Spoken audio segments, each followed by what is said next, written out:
The UKUP are offering candidates in 13 constituencies for three main reasons. The first reason is to maximise the overall unionist vote. Unless there is an anti-agreement candidate standing, the voters will have no choice, and as a result, for the first time, the nationalist vote, overall vote, may be greater than the unionist overall vote, simply because anti-agreement voters without a candidate will stay at home. The second reason for standing candidates is to expose the lies, spin and deception of the major parties, particularly the DUP. The DUP is telling the voters that if they vote for that party, and if there is a return to the Assembly, all sorts of wonderful things will happen. There will be relief on the rates, there will be relief on water charges, and there will be the retention of our grammar schools and the principle of academic selection. All of these are bogus claims.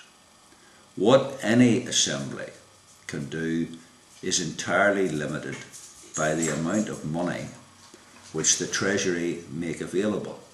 The Treasury always determine the size of the cake, and all these parties can do in a devolved Assembly is slice that cake up in different ways. If they take money for the relief of rates or water charges, then it will come at the expense of housing, roads, health, education and social services. The thing is that this Assembly will give rise to an army of cake splitters. Not only the Assembly itself, with its 108 MLAs grossly overstaffed, but also an army of bureaucrats. During the last Assembly, the Department of the Centre, when we had Mr Trimble and Mr Seamus Mallon, actually had more bureaucrats in the office of the Centre at the Northern Ireland Assembly than George Bush had in the White House. The expense could run to 100 million a year, which would be better spent in alleviating the effect of the new rating system and of water charges. People forget that it was their beloved devolved Assembly that was the source and origin of our new capital value based rating system. In May 2002, the then Finance Minister Sean Farren had a rate review, and the preferred option for a new rating system was that which the Northern Ireland Office Ministers are currently implementing. Why then the silence for 4 years between 2002 and the present time? The reason is those major parties knew that if they attacked the new rating system and water charges, the Northern Ireland ministers would respond by pointing the finger at them and saying, "We are only implementing what you people proposed. You were the inspiration for the increased rates and water charges." Then let me turn to some of the other claims that are being made by the DUP. The DUP claims that it has capped the rates, but capping will only affect about 3,500 homes valued at $500,000 or more. The vast majority of ratepayers will still be faced with huge increases up to 200%. Water charges, they're going to change water charges. The legislation on water charges is already in place, not only the legislation, but all the administrative details for water charges. They're coming through the door, the leaflets telling you what you have to pay this year, next year and the year after. None of that will be changed. There is only one thing that will change it, and that is direct action by the public. And the UKUP is prepared to lead that direct action. Then I turn to education.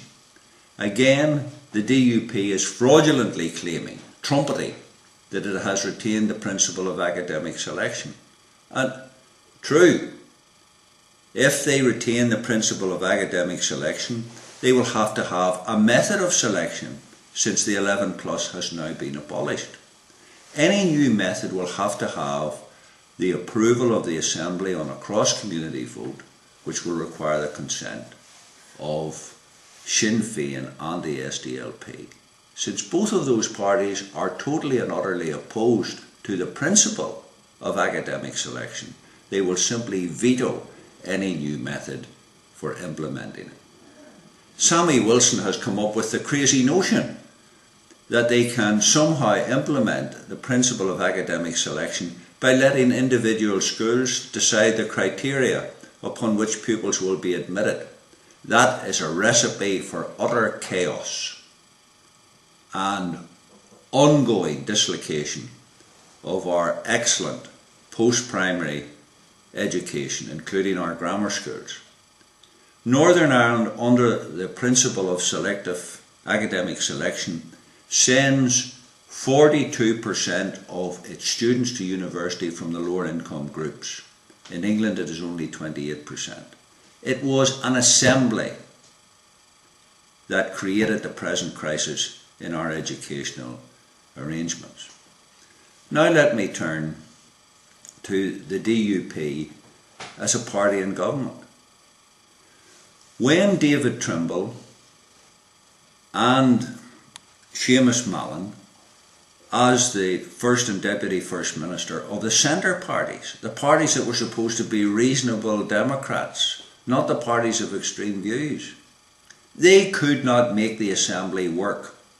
There was a complete blockage of initiative and agreed proposals in the office of the centre. It was just becoming completely stagnant.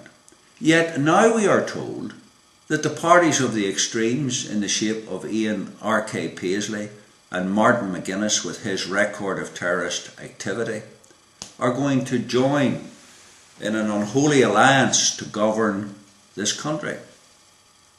We have Peter Robinson telling us that he has secured a great veto so that the largest unionist party can veto anything that is proposed by Sinn Féin. But what he doesn't tell the people is that the price for that veto of the majority over the minority is an equal and just as powerful veto of the minority over the majority. Each will be able to veto the proposals. Does this make for a future stable government? Does this make for the sort of arrangement where there will be effective administration of the needs of the people? The answer is it is a farce. Now let me close by pointing out just why Ian R.K. Paisley, after condemning power sharing with Sinn Féin under the Hunt, is not only out of the question, but is positively treason, is now willing to go in with them. It is all about self. It is all about ego. It is all about Ian R.K. Paisley. And the clue to it is what he said at the meeting where the party's manifesto was launched last week. When asked if he would be willing to serve under Martin McGuinness, if Martin McGuinness was the First Minister, his answer was certainly not. In other words, despite all the claims about the benefits of devolved government to which the DUP is addicted, Ian R.K. Paisley was prepared to throw that claimed benefit all aside if he wasn't top dog. And top dog for what? The powers of the First Minister are entirely, in every conceivable aspect, similar to the powers of the Deputy First Minister. The only difference is in name, and yet such is the egomania of Ian R.K. Paisley that the name is sufficient for him to implode the whole thing for which his party is allegedly advocating.